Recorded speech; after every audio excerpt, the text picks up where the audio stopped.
ఎవరికైనా ఏదైనా శుభం కలిగితే ఆ శుభానికి కారణం ఎవరు అంటే శంకరుడే. నేను చెప్పట్లేదు ఈ మాట, శాస్త్రములు చెప్పే. శుభములన్నీ కుప్పలు తెప్పలుగా ఆయన పాదముల దగ్గర పడి ఉంటాయిట.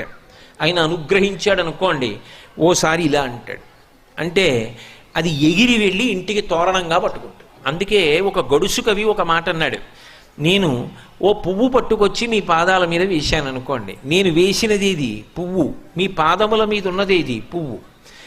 నేను ఒక పువ్వు పట్టుకెళ్ళి మల్లికార్జున లింగం మీద వేశాను అనుకోండి, పరమ ప్రేమతో వేశాను అనుకోండి, ఆ పువ్వు ఓ ఏడాది తర్వాత నా ఇంటి మనవడు.